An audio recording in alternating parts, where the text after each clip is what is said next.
우리가 지난 시간에 물류의 정의와 일자물류부터 오자물류까지 그 차이를 알아봤어요. 이번 시간에는 물류를 구성하는 6가지 기능에 대해서 알아보려고 해요. 우리가 흔히 물류라고 하면 물건이 옮겨지는 운송이나 수송의 역할을 떠올리실 텐데요. 하지만 물류는 배송과 수송 기능 외에도 보관과 하역, 포장과 유통가공, 정보 시스템 등 6가지 기능으로 구성되어 있어요. 첫째, 운송과 수송, 배송과 배달 등 여러 가지 용어가 혼재되어 사용되고 있어요. 우리가 선박이나 항공기, 철도, 대형 트럭 등을 이용해서 화물을 이동할 때, 즉, 화물의 장거리 이동 시에는 수송이나 운송이라는 표현을 써요. 반면에 물류센터나 창고, 대형마트 등에서 소비자에게 이동하는 과정은 배송이라고 말해요. 택배를 떠올리면 가장 쉬워요. 요즘에는 도심에 소규모 창고를 두고 1시간 이내에 빠르게 물건을 전달하는 형태도 증가하는 추인데, 이는 주로 배달이라고 합니다. 오토바이나 전동 킥보드, 도보 등으로 빠르게 전달하는 개념이죠. 둘째는 보관입니다. 우리가 화물이 이동되는 과정에서 상품을 본연의 상태로 안전하게 전달하기 위해서는 보관 기능이 상당히 중요해요. 품목에 따라 어떤 상품은 온도, 습도에 취약하여 자칫 너무 높은 온도나 낮은 온도에 노출될 경우 상품이 손상될 우려도 있어요. 그래서 상품의 성질에 따라 명확하게 구역을 분류해야 해요. 또 보관이 중요한 이유는 상품이 보관되는 위치를 어느 곳에 배열하느냐에 따라 물류 전체의 속도가 달라지기 때문인데요. 화물이 들어오고 나가는 빈도가 높은 상품은 접근성이 가까운 곳에 둬야 하고, 그 반대의 경우는 물류센터 가장 높은 상단이나 안쪽 깊숙한 곳에 넣어서 보관해야 하죠. 여기에 더해 요즘 온도 관리가 아주 중요한 신선식품 배송이 증가하는 추이를 보면 앞으로 세세한 온도 및 습도 관리의 중요성은 더 부각될 것 같아요. 셋째, 하역입니다. 하역은 물건을 싣고 내리는 과정을 뜻해요. 화물차, 항공기나 선박, 철도 등 여러 운송수단에서 물건을 싣고 내리는 과정이 하역이죠.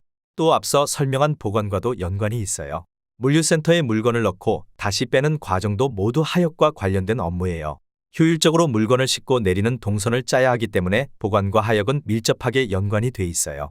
요즘에는 하역의 속도를 높이는 로봇 기술도 발전하여 과거 인력에 의존하던 수작업을 이제는 자동화로 대체하는 움직임도 활발하게 추진되고 있어요.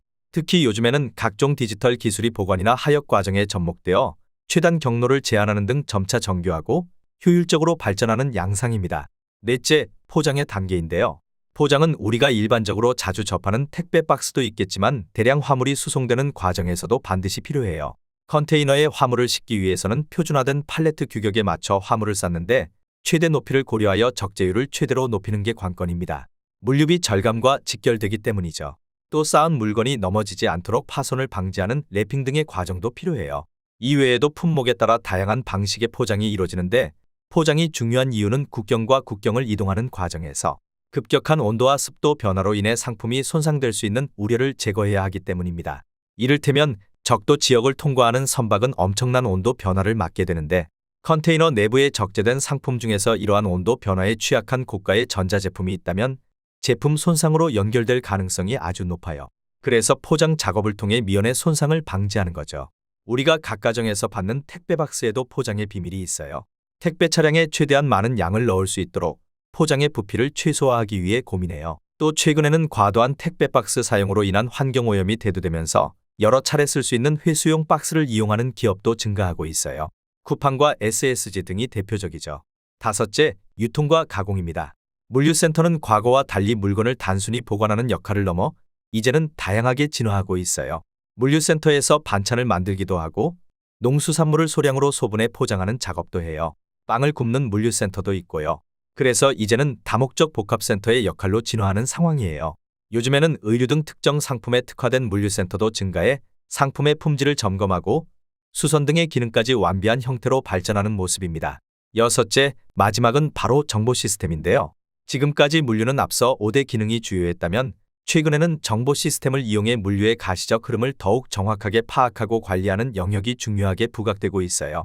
단순히 수작업과 수기에 의존하던 것들을 전산화하고 이를 데이터로 기록을 남겨 체계적인 물류 관리를 만들어가는 기반을 만드는 작업입니다.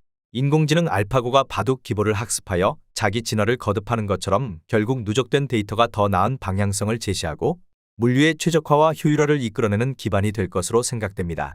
최근 이러한 시스템을 제공하는 기술이 발전하여 과거에 비해 저렴한 비용으로 정보화를 시작할 수 있어 앞으로 점차 물류 부문의 자동화, 인공지능화는 빨라질 것으로 예상됩니다. 오늘은 이렇게 물류의 6가지 주요 기능을 알아봤어요.